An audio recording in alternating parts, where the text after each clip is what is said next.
A vossa proteção recorremos, Santa Mãe de Deus. Não desprezeis as nossas súplicas em nossas necessidades, mas livrai-nos sempre de todos os perigos, ó Virgem gloriosa e bendita.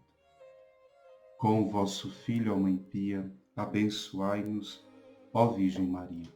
Meus filhos, filhas, nós estamos no nosso 29º dia desta pequena catequese mariana no mês de maio. Ontem nós meditamos sobre os prediletos de Maria, os filhos prediletos, e com isso encerramos as meditações sobre os títulos de consagração mariana. Hoje nós queremos meditar um pouco sobre as aparições marianas, não sobre a história das aparições. Quero meditar um pouco e discernir um pouco sobre o que vem a ser para a Igreja Católica e como a Igreja Católica vê as aparições. A piedade mariana, ela vive e se alimenta tantas vezes exatamente destas mensagens proferidas nas aparições. Desde o século XV, século XVI, nós temos notado com maior frequência do que antes na história o fenômeno das aparições, especialmente das aparições marianas. Em 1531, Nossa Senhora aparece em Guadalupe, a Juan Diego, aquele índio. Depois, a Virgem, em 1830, vai aparecer a Santa Catarina de Labouré, veremos a medalha milagrosa. Depois, em 1858, Nossa Senhora aparece em Lourdes, na França, e revela que é ela a Imaculada Conceição, né? Aparece a Santa Bernadette Soubirous. Depois, por último, em 1917, a última grande manifestação, né, que a Igreja aprovou, né, ela aparece em Fátima, Portugal, aos 3 pastorinhos, dos quais 2 já são santificados. E a irmã Lúcia, que morreu em 2005, né, também está em processo de santificação. No Brasil não é diferente, se registram ao longo desses últimos anos muitas aparições. Fora do Brasil, um historiador chamado Yves Chiron, ele conta, no século XX, mais de 362 aparições até o ano de 93. Ele diz, foram mais de 362 aparições em todo o mundo. Isso mostra como, né, essas manifestações têm se multiplicado. Claro, nem sobre todas a Igreja se pronunciou, são muitas manifestações, né? Sobre 4 delas, o laudo dos bispos, né, onde houve a manifestação de Nossa Senhora, né, foi positivo para aquela manifestação local. E isso foi em Fátima, não é, onde o bispo aprova, depois em Bilhan, na Bélgica, em 1932, em Banet, também na Bélgica, em 1933, e em Betânia, na Venezuela, em 1976. Essas 4 aparições, o bispo do local, ele deu um parecer favorável para aquelas manifestações.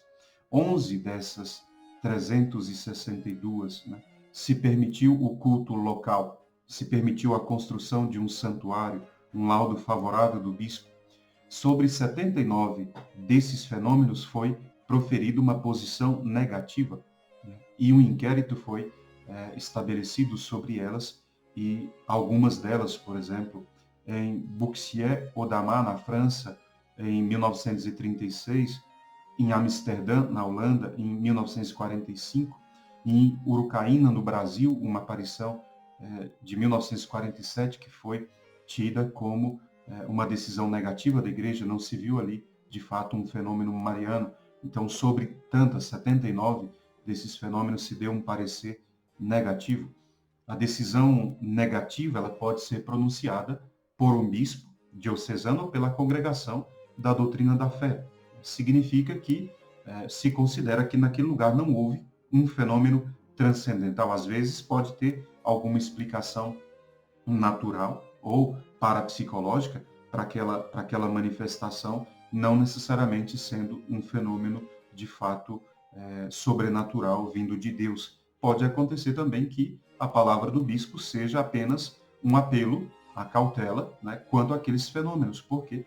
Porque não podemos confirmar, porque é uma aparição sempre a uma pessoa, a um vidente privado, não é como uma manifestação em Fátima em que 70 mil pessoas viram o milagre do sol, puderam contemplar, né? São manifestações muito sólidas, né? Portanto, em relação às aparições, a igreja manifesta duas posturas que é importante nós refletirmos para termos a prudência que é necessária.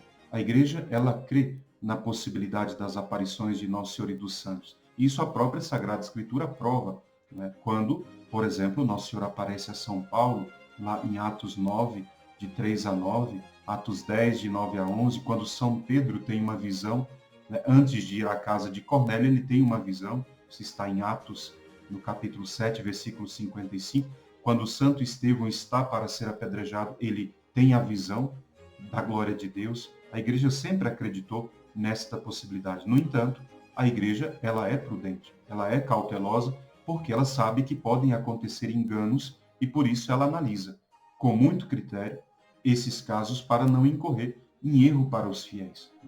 E ela pode chegar a três conclusões. O título pode ser negativo, ela pode dizer, não, Nossa Senhora não apareceu ali. Pode ser registrado frutos positivos e a igreja dá o seu aval, né? Ou então a igreja pode se abster de pronunciar. Existem tantas aparições que a igreja não se pronunciou, como nós vimos, né? E muitas delas a igreja não vai se pronunciar, porque muitas vezes são manifestações muito pessoais, muito particulares. Agora, a necessidade da prudência diz respeito exatamente à manutenção da fé católica. A igreja católica é quem guarda a verdade do Evangelho. Eu sempre penso, por exemplo, estando em Fátima no ano de 2015 para uma missão, no dia 13 de maio, naquela praça do Santuário de Fátima, na Cova da Iria, tinham mais de 200 mil pessoas. E aquela imagem de Nossa Senhora passava entre as pessoas e as pessoas choravam, acenavam e pediam as graças. E eu também ali, suplicando a misericórdia de Deus para a minha vida. Eu sempre penso, se aquela aparição não fosse uma manifestação do céu, mas fosse uma obra satânica, uma obra do demônio, quantas almas não estariam ali idolatrando aquela imagem? Porque se não é uma manifestação do céu, aquela imagem se torna um ídolo e nós estaríamos ali idolatrando. Pensando que estávamos amando Deus, nós estaremos ali cultuando a um demônio que se manifestou numa aparição. Portanto, a igreja é a nossa mãe mais sábia e mais prudente. A aprovação de uma aparição, ela não é a declaração de uma verdade de fé. Ou seja, eu não preciso crer numa aparição como eu devo crer no Evangelho, porque o Evangelho é a revelação de nosso Senhor. Aquelas outras revelações, as aparições, são revelações privadas. Então, o que a igreja dá não é uma afirmação de fé. O que a igreja faz é uma permissão, a igreja dá uma permissão de se publicar para a instrução, para a utilidade dos fiéis, depois de um exame maduro e muitas vezes muito criterioso e às vezes até com muito sofrimento para os videntes. Pensemos em Santa Bernadette Soubirous, uma menina extremamente ignorante, muito simples, mas que Nossa Senhora aparece para ela e revela que ela é a Imaculada Conceição. Nós sabemos muito bem, a Imaculada Conceição foi um dogma da fé proclamado pela Igreja 4 anos antes, e aquela menina, Bernadette, jamais poderia saber disso, pelo grau da sua ignorância. Então, um peso sobre ela, quanto sofrimento, mesmo os pastorinhos de Fátima, quantos sofrimentos foram impostos sobre eles até que aquele exame fosse amadurecido a fim de que a igreja dissesse sim, né, pode se propagar. Por isso, essas revelações aprovadas, né, pela igreja, elas são, na verdade, um assentimento da fé católica para que as pessoas não tenham, né, o risco ali e possam, né, propagar. Devem, contudo, ser recebidas como fé humana. Pode ser que uma pessoa em casa creia na aparição de Nossa Senhora de La Salette e outra pessoa em casa diz, mas eu não creio. Para mim basta crer nas aparições de Fátima. Ela comete um pecado se não crê em La Salette? Não comete um pecado porque não é uma verdade de fé.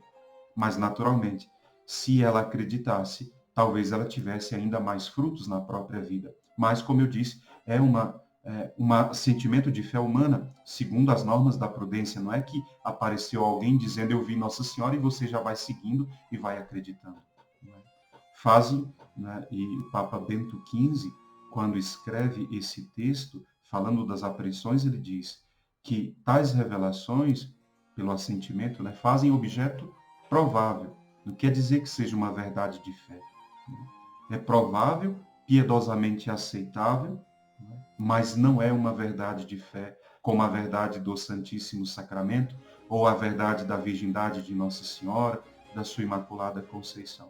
Por isso, é preciso saber fazer a distinção entre o que é fé católica e divina, né? Que é aquela fé que nós devemos prestar a Deus, e isso todos os fiéis, né? Como verdade de fé, e o que é fé humana. Fé humana é eu posso depositar a fé, outro pode dizer não. Portanto, as aparições aprovadas pela Igreja, Fátima, Lourdes, não é? A aparição de Nossa Senhora de Guadalupe, todas essas aparições, Santa Catarina de Labouré, o que a Igreja diz é, não tem nada contrário à fé. Podem seguir sem que isso seja perigoso para a sua fé. Por isso a Igreja, depois de fazer o inquérito, ela estabelece um segundo critério, que é a prudência. Em algumas traços que modelam a prudência da Igreja, nós precisamos ver pelo menos dois. O primeiro deles é a Igreja, não é? De um lado, ela se sente responsável pela conservação da doutrina reta, de acordo com o mandamento de Jesus, porque Jesus dá para a Igreja, não é? Esse mandato de guardar a fé. Então, por um lado, ela está entre o guardar a fé, e pelo outro lado, a Igreja sabe que o Espírito Santo, ele age e ele pode fazer, não é, fenômenos extraordinários acontecerem, e que o Espírito Santo tem todo o direito de fazer isso. Então, a Igreja é a mãe, né, prudente e sábia, que, ouvindo a voz do Espírito, percebendo os sinais de Deus, os interpreta e os confirma, para que nós não venhamos a nos perder, ou para que nós não venhamos a cair em idolatrias e pecados graves. Não é? E o segundo é que o extraordinário, ele sempre é extraordinário, ou seja, uma aparição será sempre algo extraordinário. E a fé, ela tem que se distinguir, porque não é a via normal. A via normal é que Nosso Senhor nos guie pela vida da fé, né? Pela vida ordinária, sacramentos, a oração diária, a confissão sacramental.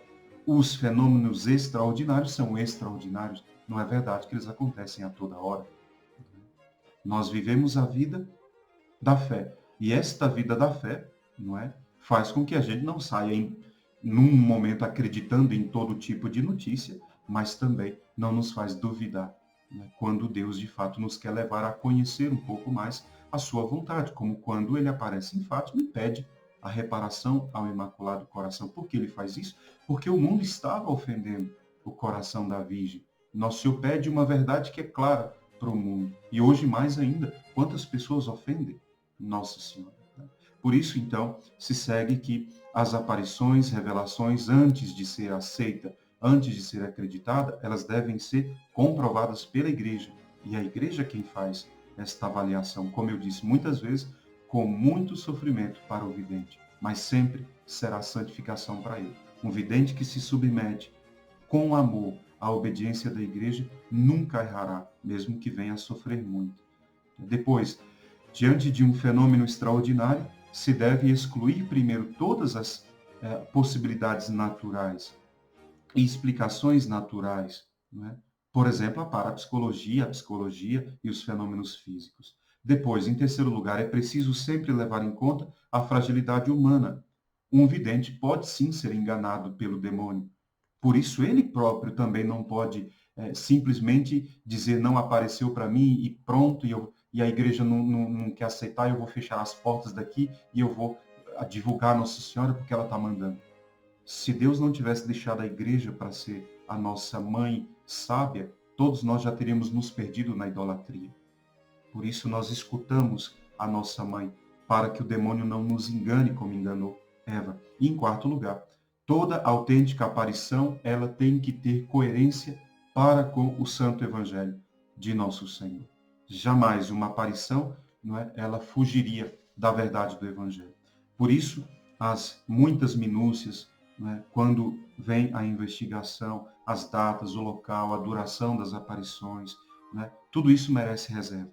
Nosso Senhor, mesmo, ele recusou dizer o dia e a hora da sua vinda. Se alguém aparece dizendo que Nossa Senhora falou que ano que vem ela virá que não se ouvirá. Naturalmente, essa aparição não pode ser acreditada, né?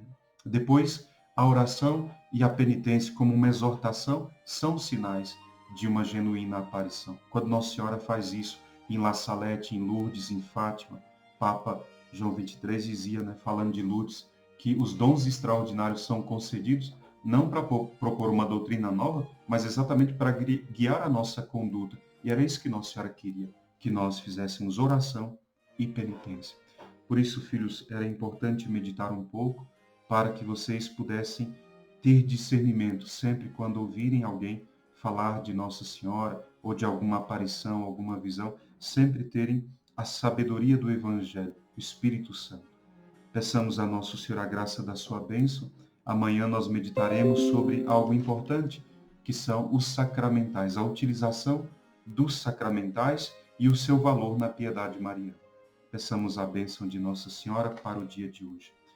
Ó doce Senhora minha, dai-nos a vossa bênção, para não cairmos em tentação, pois toda feliz sorte está Maria em vossas mãos. Fazei, Senhora, que consigamos vossos filhos uma boa morte, a bênção do Pai, o amor do Filho e a graça do Espírito Santo estejam conosco agora e para sempre. Amém.